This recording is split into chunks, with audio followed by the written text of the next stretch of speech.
Hello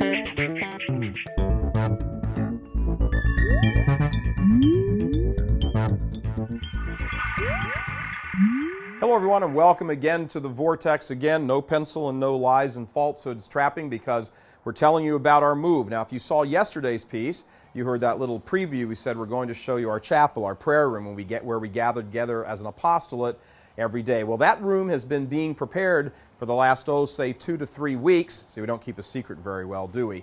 These are parts of the pieces and parts of our wonderful altar that we're going to have. Now, if it looks very traditional, I know for some people in the church that's a terrifying word, but if it looks very traditional, that's because it is, and it's meant to be very traditional. Now, we're going to go down the hall. We've been doing all this work outside in the driveway there, in the parking lot, inside the workshop, and then out here, putting them here, assembling all of these pieces together, ready for the final assembly inside the chapel. So now we're going to go show you. The chapel's not completed yet, but it's coming together, and there's a couple of cool things in there we want to show you. So come on down. So we come down to the end of the hall now, and we're going to open up the doors and show you this tremendous chapel in progress.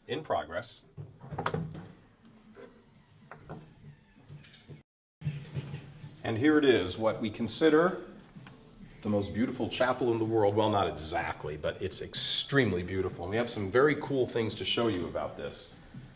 First of all, for those of you familiar with St. Michael's Media for all these years and our show, The One True Faith, with the giant statue of St. Michael on the side of the stage, when we left the old studio, as you've seen, if you've been following the story, we left the old studio, we brought all kinds of things with us. One of the things we brought with us was the actual stage from The One True Faith, and that's what all these little pieces of wood are here.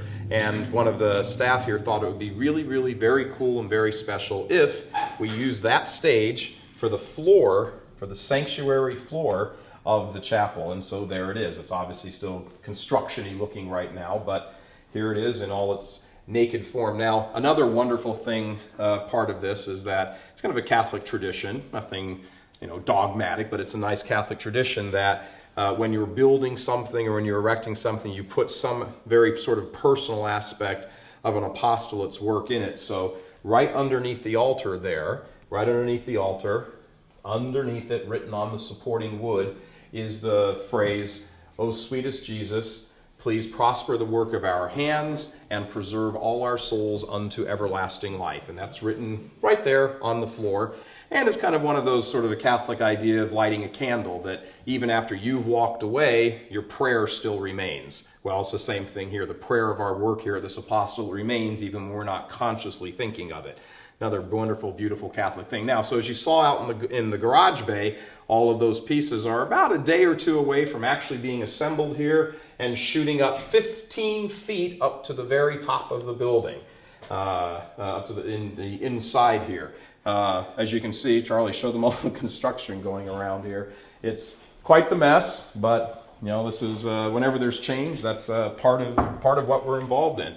Another wonderful thing we will have here is this is one of the Stations of the Cross. This is the 13th Station of the Cross that was donated to us. It's beautiful, and it's going to be obviously lined up on the sides of the walls, or the wall sides, with some beautiful artwork around it, stenciled onto the walls. The folks we have doing this work for us are incredibly talented, as you can see.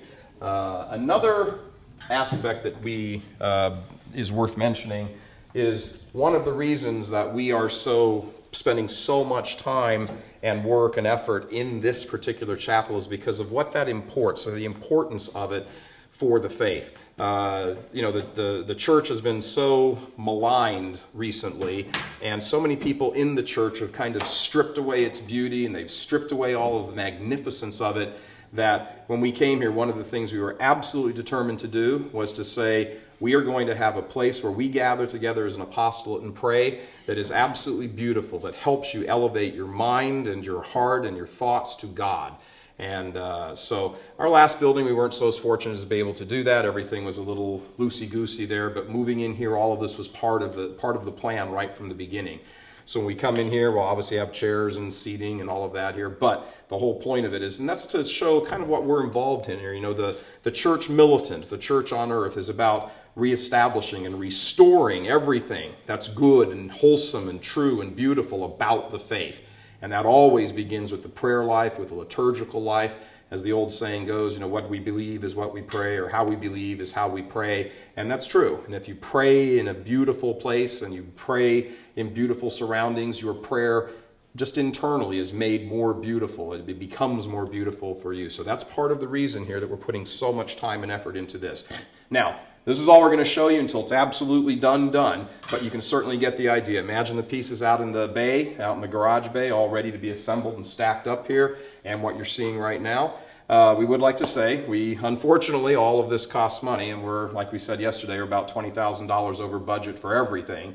So if you're able to help us, there's a little link on this page where you can just go and say, hey, here I'm able to help you with some money. So anything you can donate would be greatly appreciated.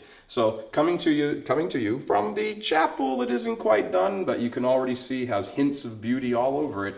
I'm Michael Voris. God love you.